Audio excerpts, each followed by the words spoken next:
ಈ ದಿನ ನಾನು ದೋಸೆ, ಚಪಾತಿ, ಪೂರಿ ಇವೆಲ್ಲದರೊಟ್ಟಿಗೂ ಒಂದೊಳ್ಳೆ ಕಾಂಬಿನೇಷನ್ ಆಗಿರುವಂತಹ ಡಬಲ್ ಬೀನ್ಸ್ನ ಕೂರ್ಮಾವನ್ನು ಮಾಡ್ತಾಯಿದ್ದೀನಿ. ಸ್ವಲ್ಪ ಡಿಫ್ರೆಂಟ್ ಆಗಿದೆ ಈ ರೆಸಿಪಿ. ಬನ್ನಿ ಈ ರೆಸಿಪಿಯನ್ನು ಹೇಗೆ ಮಾಡೋದು ಅಂತ ತಿಳಿಯೋಣ. ಇಲ್ಲಿ ಮೊದಲಿಗೆ ಈ ಡಬಲ್ ಬೀನ್ಸನ್ನು ನೆನೆಸಿ ಇಟ್ಕೊಳ್ಬೇಕಾಗತ್ತೆ. ಅಂದರೆ ರಾತ್ರಿನೇ ನೀವು ನೆನೆಸಿ ಇಟ್ಟರೆ ಬೆಳಗ್ಗೆಗೆಲ್ಲ ಬೇಗನೆ ಮಾಡ್ಕೊಳ್ಬೋದು. ಇದು ನೆಂದ ಮೇಲೆ ತುಂಬಾ ಒದಗಿ ಬರುತ್ತೆ, ಹಾಗಾಗಿ ನೋಡಿ ನೆನೆ ಹಾಕಿ. ನಾನಿಲ್ಲಿ ಒಂದು ಅರ್ಧ ಕಪ್ ಆಗುವಷ್ಟು ಡಬಲ್ ಬೀನ್ಸನ್ನು ತೊಗೊಂಡು ಕ್ಲೀನಾಗಿ ತೊಳೆದು ರಾತ್ರಿನೇ ನೆನೆ ಹಾಕಿದ್ದೆ. ಒಂದು 6-7 ಗಂಟೆನಾದರೂ ನೆನಿಬೇಕು ಇದು.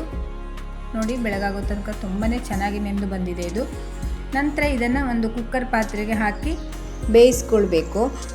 ಇದು ಡೈರೆಕ್ಟಾಗಿ ಬೇಯಿಸಿದ್ರೆ ತುಂಬ ಟೈಮ್ ಬೇಕಾಗತ್ತೆ, ಹಾಗಾಗಿ ಕುಕ್ಕರ್ ಒಳಗಡೆ ಆದರೆ ಬೇಗನೆ ಬೇಯಿಸ್ಕೊಳ್ಬೋದು. ಇದು ಮುಳುಗುವಷ್ಟು ನೀರು ಹಾಗೆ ಅರ್ಧ ಚಮಚ ಉಪ್ಪನ್ನು ಹಾಕಿ 2 ವಿಸಲ್ ಹೊಡೆಸಿದ್ದೇನೆ. ಜಾಸ್ತಿ ಹೊತ್ತು ನೆನೆಸಿಟ್ರೆ 2 ವಿಸಲ್ ಸಾಕು. ಕಡಿಮೆ ಟೈಮ್ ಆದರೆ 3-4 ಬೇಕಾಗತ್ತೆ. ಹಾಗಂತ ತೀರಾ ಸಾಫ್ಟ್ ಆಗೋದು ಬೇಡ ಇದು. ಇದನ್ನು ಬೇಯಿಸಲಿಕ್ಕೆ ಇಟ್ಟು ಈ ಕಡೆ ಇದಕ್ಕೆ ಬೇಕಾಗುವಂಥ ಮಸಾಲೆಯನ್ನು ರೆಡಿ ಮಾಡ್ಕೊಳ್ಳೋಣ.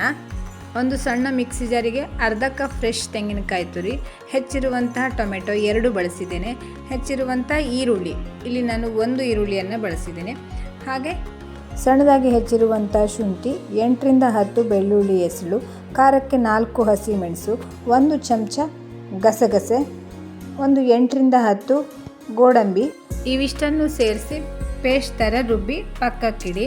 ಈ ಕಡೆ ಡಬಲ್ ಬೀನ್ಸು ಕೂಡ ಚೆನ್ನಾಗಿ ಬೆಂದಿದೆ ನೋಡಿ. ಸಾಫ್ಟ್ ಆಗಬೇಕು, ಹಾಗಂತ ಕರಗಬಾರ್ದು ಇದು. ನೋಡಿ ಇಷ್ಟು ಸಾಫ್ಟ್ ಆಗಬೇಕು.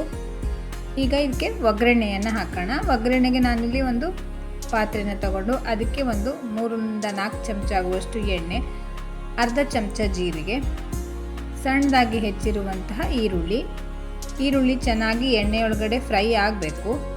ನಂತರ ಇದಕ್ಕೆ ಒಂದು 1/4 ಚಮಚ ಆಗುವಷ್ಟು ಅರಿಶಿನ, ಅರ್ಧ ಚಮಚ ಕೊತ್ತಂಬರಿ ಪುಡಿ, 1 ಚಮಚ ಗರಂ ಮಸಾಲ, 1 ಚಮಚ ಆಗುವಷ್ಟು ಅಚ್ಚ ಖಾರದ ಪುಡಿಯನ್ನು ಹಾಕಿ ಪುನಃ ಮತ್ತೆ ಹುರಿದುಕೊಳ್ಳಿ. ನಂತರ ಇದಕ್ಕೆ ಮುಂಚೆಯಲ್ಲಿ ರುಬ್ಬಿ ಇಟ್ಟಿರುವಂಥ ಈ ಮಸಾಲ ಪೇಸ್ಟನ್ನು ಕೂಡ ಅದರೊಟ್ಟಿಗೆ ಸೇರಿಸಿ ಒಂದು 5 ನಿಮಿಷ, ಅಂದರೆ ಎಣ್ಣೆ ಬಿಡೋ ತನಕ ಇದರೊಳಗಡೆ ಹುರಿಬೇಕು. ಇಲ್ಲಿ ನಾವೆಲ್ಲವನ್ನು ಹಸಿಯಾಗಿ ಹಾಕಿರೋದ್ರಿಂದ ಒಂದು 5 ನಿಮಿಷ ಸರಿಯಾಗಿ ಹುರಿಬೇಕಾಗತ್ತೆ. ರುಚಿಗೆ ತಕ್ಕಷ್ಟು ಉಪ್ಪು, ನಾನಿಲ್ಲಿ 1 ಚಮಚ ಆಗುವಷ್ಟು ಉಪ್ಪನ್ನು ಹಾಕಿದ್ದೇನೆ.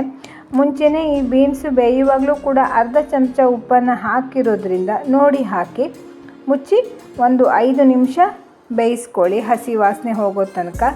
ನಂತರ ಇಲ್ಲಿ ಬೇಯಿಸಿ ಇಟ್ಟಿರುವಂತಹ ಬೀನ್ಸನ್ನು ಕೂಡ ಅದರೊಟ್ಟಿಗೆ ಸೇರಿಸಿ ಚೆನ್ನಾಗಿ ಒಂದು ಸರಿ ಮಿಕ್ಸ್ ಮಾಡಿಕೊಳ್ಳಿ.